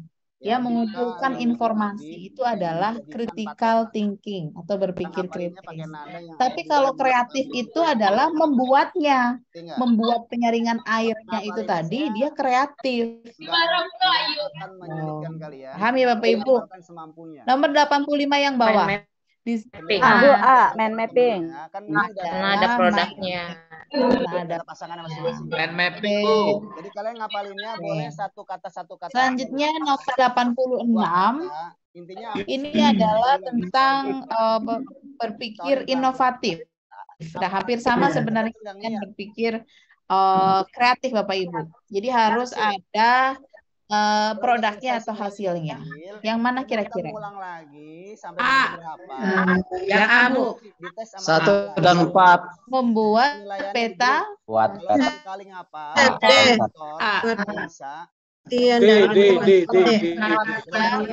ya Bapak Ibu, karena di sini membuat, di sini juga ada gagasan baru ya. Iya, salah. 86 yang bawah ini. D. Dalam 3 dan 4. Memapping. Nah, selanjutnya dan membuat TIPEC, Bapak laporan. Ibu. Kita agak dipercepat. Ya, TIPEC itu menggabungkan antara teknologi, pedagogical, content, and knowledge. Jadi TIPEC ini kalau udah jawabin saya aja, nanti saya kasih menggunakan dokumen tulis. Jadi intinya kalau satu kali langsung hafal nilai. Ya, TIPEC ini artinya guru itu ketika proses pembelajaran itu saat ini sesuai dengan paradigma abad 21 ya Bapak Ibu. Paradigma abad 21 itu sudah mengintegrasikan teknologi dalam sekolah. Tidak hanya dalam pembelajaran. Kan nggak boleh sebenarnya. Saya katakan kenapa dalam sekolah, karena tidak hanya dalam pembelajaran, tapi bisa misal dalam penyusunan evaluasinya, raport misalnya ya, rancangan kurikulumnya, dalam menyajikan data itu sudah berbasis teknologi. Itu berarti sudah mengaplikasikan TIPEC ya, teknologi, pedagogical, content, and knowledge. Itu bisa digunakan TIK ya Bapak Ibu. TIK itu teknologi informasi komunikasi atau biasa Bapak Ibu kenal ICT ya. Jadi menggunakan teknologi informasi komunikasi atau TIK ini dalam proses pembelajaran maupun dalam pelaksanaan kegiatan di sekolah. Biasanya di sini misalnya ada 8 domain, bisa untuk menilai peserta didik, bisa untuk memberikan materi, ya misal Bapak Ibu menyajikan video pembelajaran di kelas, nah itu sudah mengarah ke TIPEC. Kan kalau video pembelajaran pasti ditayangkannya itu menggunakan teknologi ya. Ya. Mungkin kan di kelas siswa bisa nonton video ya Bapak Ibu. Nah, mungkin pasti nonton videonya, ada alatnya kan untuk menonton video, ada iya, berarti kalau sudah ada video itu pasti ada medianya. Nggak mungkin video itu ditonton di kertas. Oke. Selanjutnya untuk merancang kurikulum, menyajikan data, strategi misalnya Bapak Ibu mengumumkan nilai tapi ada di websitenya sekolah, misalnya segitu. Menyajikan data siswa, anak berapa jumlah putra-putri dan lain sebagainya di sekolah. Itu menggunakan website sekolah, nah itu sudah TIPEK. Sebagai pengolahan pembelajaran, strategi pembelajaran, dan sebagai konteks mengajar. Kita langsung ke contoh Bapak Ibu. Kalau sudah Bapak Ibu menemui kata TIPEK, cari yang menggunakan teknologi. Cari yang menggunakan media digital, ya. Cari yang menggunakan ICT, bisa internet, bisa PowerPoint, bisa laptop, ya pokoknya yang teknologi masa kini, ya. Coba kita Bu. Itu ada teknologi. Ya sudah ya berarti. Kenapa? Karena di sini menggunakan Google Meet, ya, menggunakan Google Play Store. Oke, sekarang nomor 87 Play Store, Google Form. Google Form, Satu dan dua. 1 dan 2. Video serta 2, 3. 1 dan 2. 1 dan 2. Oke, coba nomor 1 Bapak Ibu. 1 dan 2. Mengamati gambar, video, teks bacaan, dan Oke, ada kata video ya. Video itu, oke betul.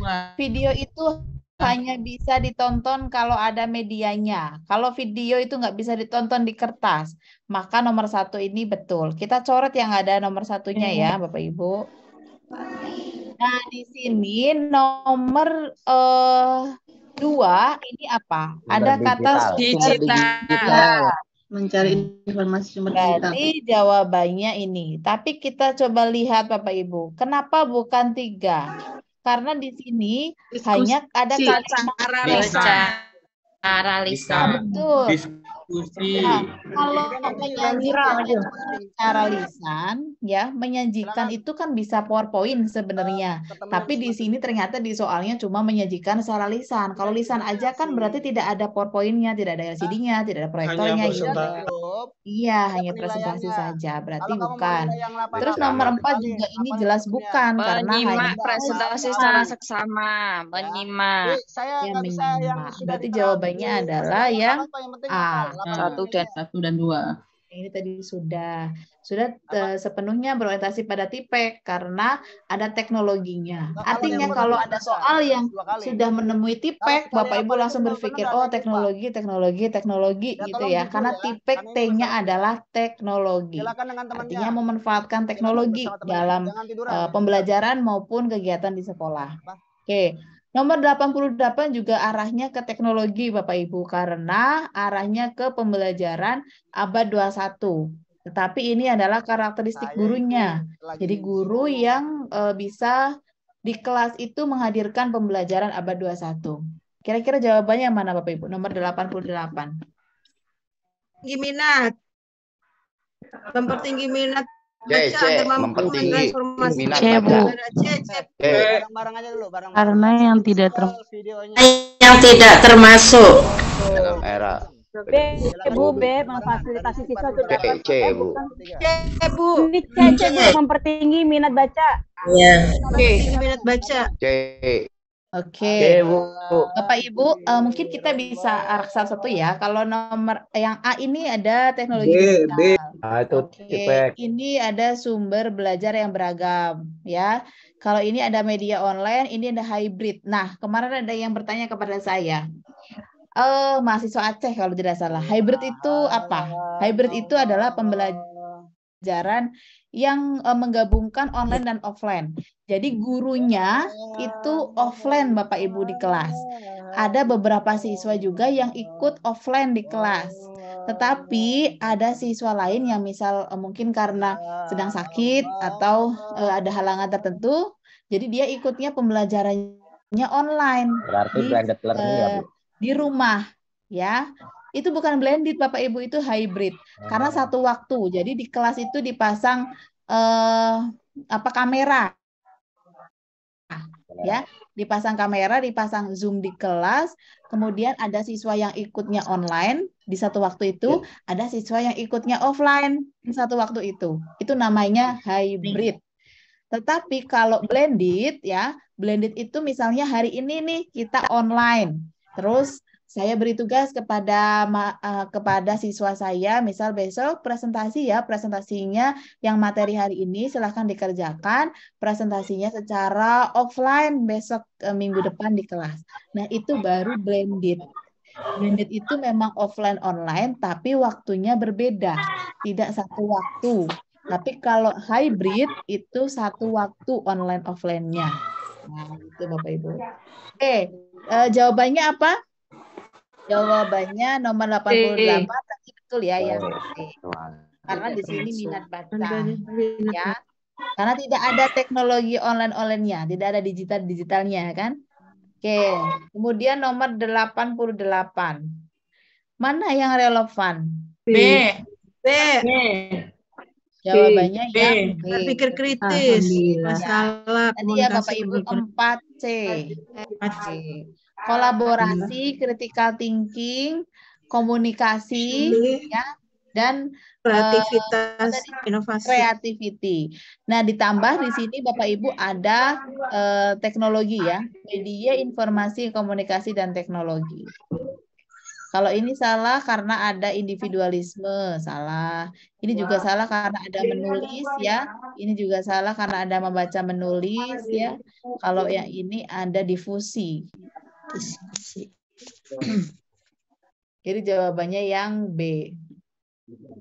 Nah, selanjutnya kita memasuki struktur pengetahuan faktual, konseptual, prosedural, dan metakognitif. Apa bedanya sih Bapak Ibu?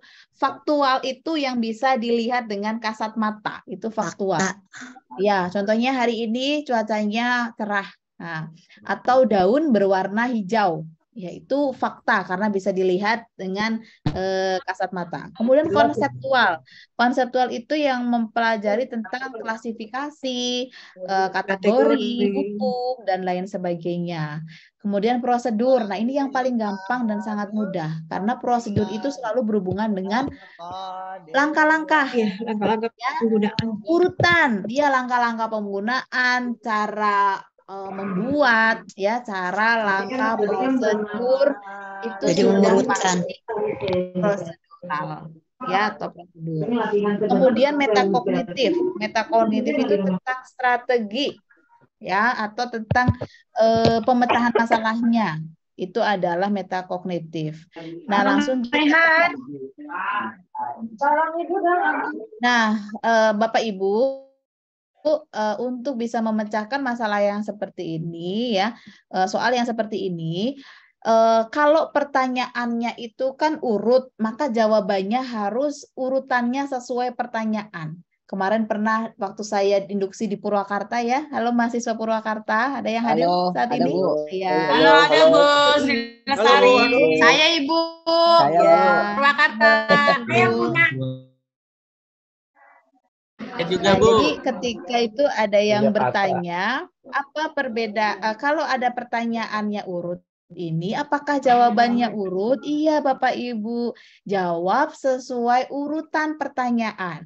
Jadi kalau di sini kan pertanyaannya ada 4 ya, ada faktual, ada konseptual, ada prosedural ya, ada metakognitif, ada 4 nih pertanyaannya dan berurutan di pertanyaan, maka jawabannya juga harus berurutan. Jadi urutan yang pertama nih, urutan ini itu adalah menjawab untuk yang pertanyaan pertama, pengetahuan faktual. Urutan yang kedua ini untuk menjawab pertanyaan yang konseptual tadi. Prosedural berarti yang ketiga ini. Metakognitif yang keempat. Gitu. Nah, cara mudahnya Bapak Ibu, karena Bapak Ibu tadi termasuk saya ya, itu lebih mudah kalau menjawab yang prosedural. Kita pahamnya itu paling paham misal pengetahuan prosedural. Kalau kita memahaminya paling paham pengetahuan yang prosedural, maka cari jawabannya dulu. Di sini prosedural itu di kolom ketiga kan? Nah, mana ini yang termasuk prosedural? Pengertian zakatkah? Dasar hukum macam-macam. Syarat. Tata cara dan rukun zakat. Betul, tata cara berzakat karena itu sudah prosedur ya. Cara-cara berzakat tuh bagaimana, misalnya harus niat dan lain sebagainya. Karena sudah tahu nih Bapak Ibu yang termasuk tata cara, urutan, langkah-langkah itu adalah pengetahuan prosedural. Nah, kita cari jawaban yang pengetahuan prosedural, berarti yang di urutan ketiga nih. Mana? Nomor 6. Ibu. Yang ya nomor 6 ternyata ada di sini. Nah, berarti sudah pasti Bapak Ibu jawabannya yang A. Ini untuk cara mudah Bapak Ibu ketika mengerjakan biar cepat ya, biar efektif waktunya. Oh, kalau gini saya tahunya yang pengetahuan prosedural nih, yang paling paham banget pengetahuan prosedural. Pengetahuan prosedural tuh yang ketiga. Berarti cari nih yang ketiga tuh mana? Oh, ternyata tata cara berzakat. Tata cara berzakat itu hanya ada di A. Begitu. Baru nanti Bapak Ibu lihat yang lainnya lagi. Itu ya Bapak Ibu cara mudah biar efektif ketika mengerjakan soalnya. Oke. Kemudian soal nomor 90 dan 91 adalah terkait dengan tuntutan pembelajaran 2013 dan perkembangan abad 21. Di sini sudah saya sajikan banyak model-model pembelajaran ya Bapak Ibu. Nanti bisa Bapak Ibu pelajari urutannya, karena kalau ini memang harus sintaks ya, setiap model itu harus ada sintaksnya, tahapannya, langkahnya. Nah, apakah itu harus berurutan? Jawabannya iya. Jadi ketika menerapkan model pembelajaran itu sebaiknya sesuai dengan urutan atau sintaknya. Itu. Nah, kemudian ini memang harus dihafal Bapak Ibu. Selanjutnya mungkin kita kita mempelajari ini. Nomor 92. Kita memilih sumber belajar konvensional dan berbasis IT. Nah, kalau pertanyaannya ada dua nih Bapak Ibu.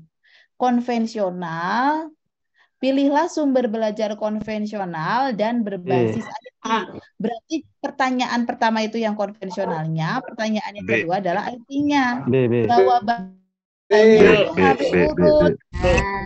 Penjelasan harus urut.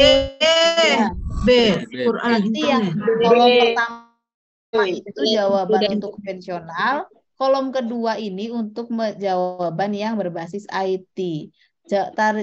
Cari dulu yang konvensional. Penjelasan guru. Yang berbasis IT, internet. Oke.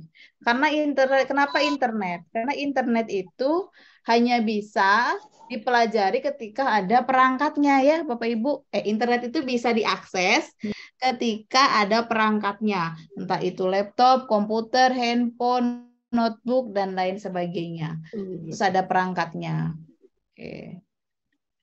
Oke, ini project based learning ya Bapak Ibu, karena cirinya di sini ada proyek, ada mendesain proyek, menyusun jadwal seperti tadi yang saya katakan ya. Kemudian ada memonitor kegiatan perkembangan proyek. Kalau sudah ada proyek-proyek ini pasti jawabannya adalah project based learning. Kemudian di sini Bapak Ibu, satu sesi digunakan untuk persamaan pendapat dalam suatu permasalahan. Ini adalah snowball throwing. Snowball throwing itu apa? Bapak tahu salju ya? Snow itu salju. Nah, salju itu kalau bahasa Jawa tuh digelindingkan ya. Kalau bahasa Bapak Ibu apa? Bahasa Indonesianya itu apa? Ya digelindingin. Bahasa Sundanya digulung-gulung.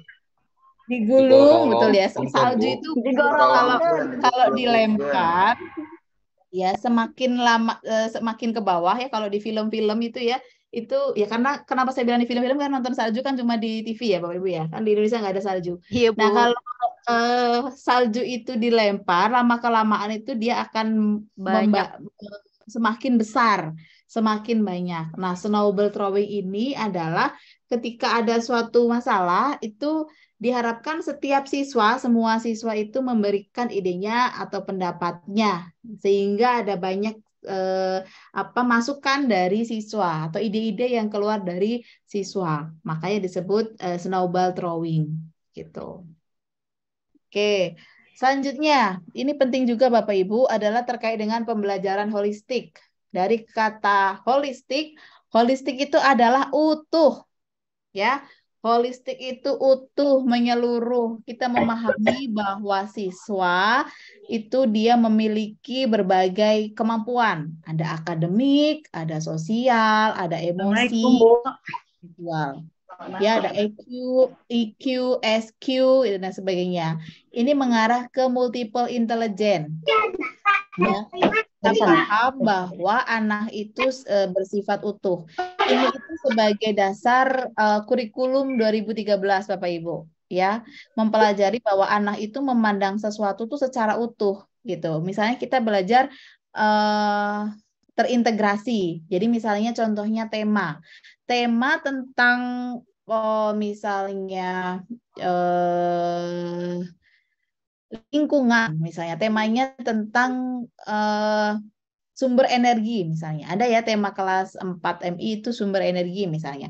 Tema itu bisa dipelajari dari beragam muatan pelajaran. Ya, bisa dari segi IPA-nya, dari sosialnya, bahkan perhitungannya, matematika, dan bisa dalam bentuk narasi itu dalam mempelajari bahasa Indonesianya.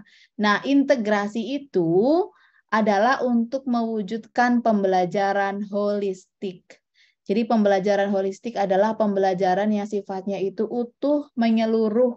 Jadi kalau di pertanyaan itu nanti Bapak Ibu menemukan ada tematik, ada integrasi kegiatan belajaran, muatan belajaran, terus tema dan sebagainya, itu sudah pasti jawabannya adalah pembelajaran holistik gitu.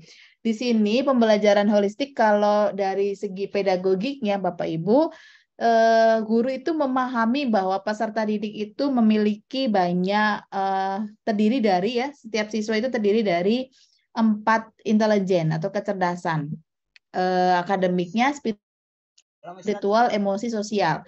Jadi kita harus memahami intelektual siswa, emosional, sosial, fisik, kreativitas, intuitif, estetika, dan spiritual. Jadi kita memahami anak itu utuh, terdiri dari beragam kecerdasan. Nah, itu sudah pasti adalah terkait dengan pembelajaran holistik. Kita jawab untuk nomor 94. Cirinya di sini kalau sudah banyak seperti ini ya Bapak Ibu, emosional, fisik, kreatif, intuitif, estetika, ya, terus mendorong siswa untuk memperoleh makna dan pemahaman, sudah pasti ini adalah pembelajaran holistik. Atau kita juga menyadari adanya keunikan yang dimiliki oleh siswa. Nah, ada juga di sini keywordnya kesatuan, ya. Kesatuan, keutuhan siswa nih, menciptakan masyarakat yang seutuhnya. Nah, kesatuan jasmani, rohani ya. Kalau soalnya sudah mengarah ke sana, keutuhan, kesatuan, keunikan yang utuh dan sebagainya, itu jawabannya sudah pasti adalah pembelajaran holistik. Karena pembelajaran holistik ini adalah sebagai seorang guru memahami bahwa anak itu sifatnya utuh, maka pembelajaran juga harus diarahkan ke yang mengarah pada integrasi gitu.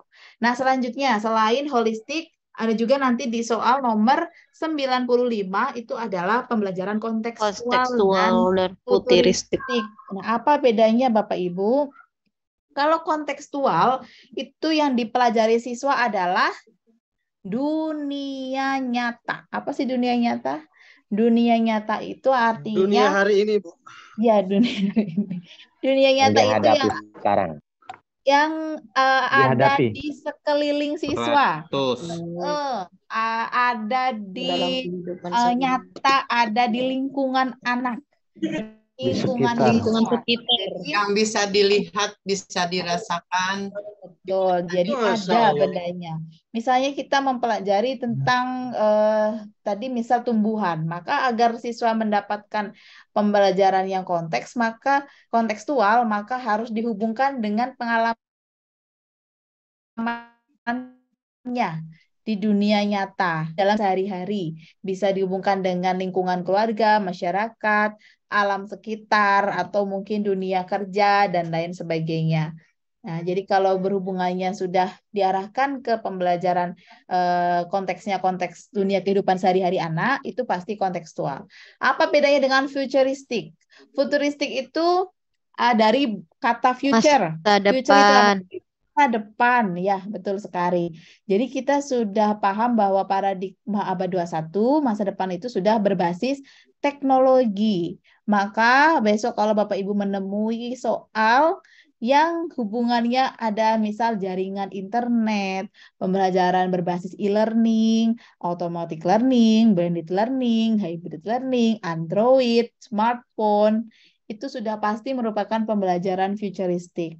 Artinya pembelajaran di kelas itu sudah menggunakan berbasis teknologi abad 21 seperti media-medianya yang digunakan di kelas itu sudah canggih gitulah ya, sudah menggunakan teknologi berbasis digital. Itu berarti sudah menerapkan pembelajaran futuristik atau sudah TIPEK Bapak Ibu ya.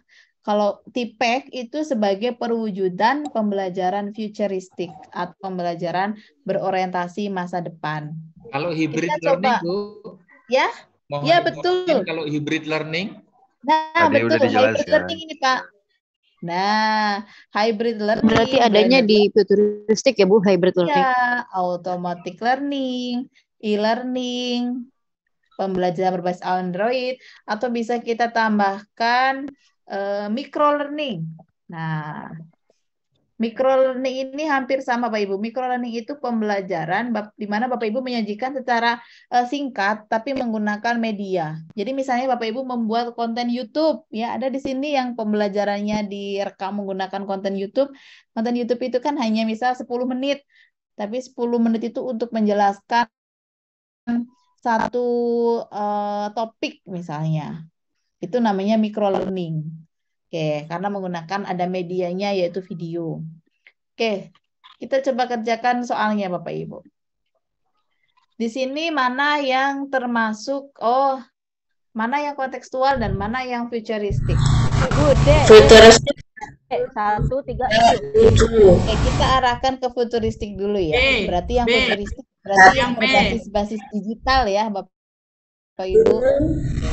Android ya, micro learning, otomatis blended learning, blended learning. Nah, kalau sudah yang berhubungannya dengan blended learning, otomatis learning, micro learning, Android, IT, digital, internet, smartphone, itu sudah pasti futuristik. Maka ini yang disoal itu ada nomor 1, nomor 3, nomor 6, dan nomor 7. 1, 3, 6, 7. Mana Bapak Ibu? D. 1, 3, 6, 7.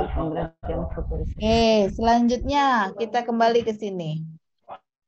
Ini ciri-cirinya apa? Ini adalah contextual learning. Kenapa di sini ada pembelajaran penilaian otentik ya.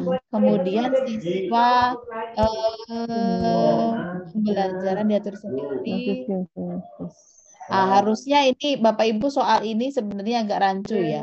Harusnya di soal ini ditambahkan ada konteks atau pengalaman nyata siswa. Misalnya diarahkan untuk dihubungkan dengan kehidupan sehari-hari. Soalnya kurang itu Bu kayaknya. Soalnya kurang. Harus ada arah yang ke arah kontekstual ya harusnya ya. Yang nyata. Ibu Lisa tolong di-unmute ya. Oke, selanjutnya nanti akan disajikan RPP Bapak Ibu. Kita amati di sini. Ada RPP yang terintegrasi dengan ICT dan RPP yang tidak terintegrasi di ICT. Bisa dicek di tujuan pembelajarannya, bisa dicek di langkah-langkahnya, bahkan jelas sudah pasti di sumber belajarnya. Nah, sini apa bedanya? Ini di tujuan. Kalau tujuannya itu sudah ada misal video. Nah, video itu kan bisa ditonton hanya ketika ada medianya, ya, media digitalnya. Karena tidak bisa ditonton di kertas kan video. Iya, sudah Bu. pasti itu adalah memadukan ICT, ya. Di sini membaca teks memang, tapi membaca teksnya itu di PowerPoint. PowerPoint itu hanya bisa dilihat di mana Bapak Ibu? Di laptop, di smartphone, ya kan?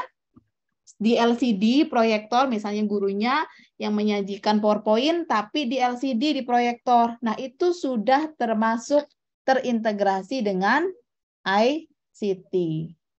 Bedanya apa dengan kolom yang sebelah kiri ini? Kolom yang sebelah kiri ini belum ICT. Kenapa? Karena hanya membaca buku teks. Ya, membaca buku teks. Membaca buku teks itu berarti teks buku paket. Nah, di sini juga hanya bertanya jawab dengan guru.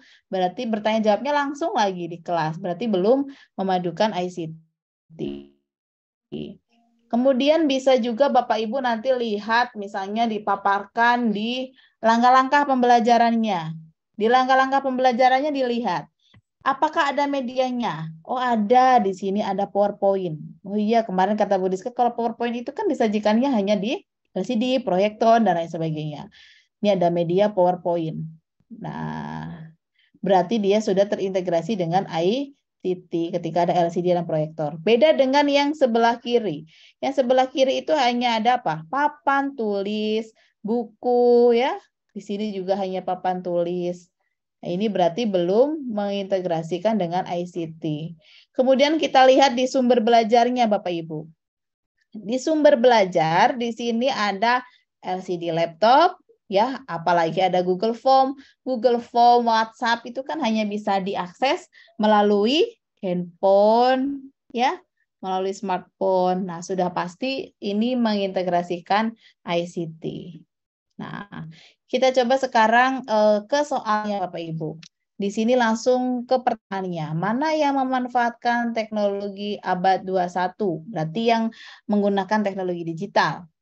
Silakan. A, Bu, A, yang A. Sudah jelas langsung terjawab. A, ada video. Iya, Ibu. Mengamati gambar, video, dan lain sebagainya. Kenapa dengan Oh, coba kita lihat. Mengapa bukan Yang E juga E? sama ya?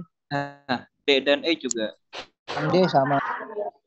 Mengamati gambar. Video. Kenapa bukan E ya Bapak Ibu? Di sini bedanya apa? Di sini dengan yang A ada sumber digital. Sumbernya Bu. Ya, ini juga termasuk soal yang kurang ya Bapak Ibu. Merancu. Saya katakan ini rancu sekali. Kenapa? Karena video itu kan hanya bisa ditonton dengan media memang. Ya, ini sebenarnya tidak usah ada ini. Kalau gambar, foto, teks itu mungkin bisa di-print benar, di Bu. teks ya. Ini berarti salah ini. Materinya juga beda tapi itu Bu. Materinya. Dia juga Bu, tuh Bu. Yang Iya, ada di materi KD-nya Bu. sumber digital. Iya, betul. Dengan sumber digital ada.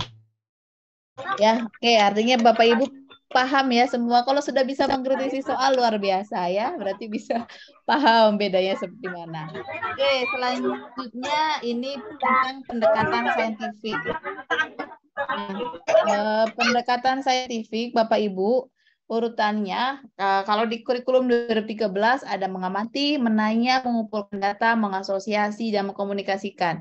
Mengamati itu berarti siswa itu di kelas mengamati objek secara nyata. Yang dipelajari itu jadi ada objek yang bisa dilihat dan diamati menggunakan mata siswa, gitu ya, menggunakan penginderaan. Misalnya boleh menyajikan gambar atau benda konkretnya langsung, misalnya mempelajari tentang tumbuhan, tumbuhannya langsung bawa ke kelas untuk diamati oleh anak, atau menggunakan mikroskop misalnya, mikroskopnya langsung digunakan oleh siswa untuk mengamati. Artinya ada mengidentifikasi suatu objek melalui penginderaan, ya itu berarti mengamati. Kemudian menanya. Nah, menanya ini bukan Bapak Ibu gurunya yang bertanya kepada siswa, tetapi Bapak Ibu guru memantik siswa agar siswanya bertanya, agar tiba-tiba siswanya ada rasa ingin tahu terus tanya, Bu, kalau berarti kalau kita itu panas, cuaca panas itu berarti sudah tanda-tanda global warming ya, Ibu, misalnya seperti itu. Jadi ada keingintahuan yang muncul dari siswa ketika Bapak Ibu memberikan pemantik Ya, misalnya di persepsi atau di awal pembelajaran, Bapak Ibu munculkan rasa ingin tahu siswa. Bapak Ibu bercerita, bla bla bla bla, terus nanti ada siswa, Bu Guru misalnya, Pak Guru misalnya, saya ingin bertanya, kalau gini-gini berarti ini. Nah, itu berarti sudah mewujudkan komponen menanya. Jadi menanya ini yang bertanya bukan Bapak Ibu Guru, tetapi yang bertanya adalah siswa. Ya. Kemudian mengumpulkan data. Mengumpulkan data itu adalah mencari informasi bahan untuk dianalisis. Di sini mengumpulkan data itu siswa mengumpulkan data dari banyak sumber, bisa baca buku, bisa observasi langsung di lapangan, bisa wawancara dengan orang, bisa yang paling gampang itu Bapak Ibu nyuruh nyari di internet ya, di Google dan sebagainya. Kemudian dari hasil informasi itu mereka bisa mengklasifikasikan atau mengubah ke dalam bentuk tabel, grafik, bagan, terus sampai pada akhirnya itu membuat suatu kesimpulan.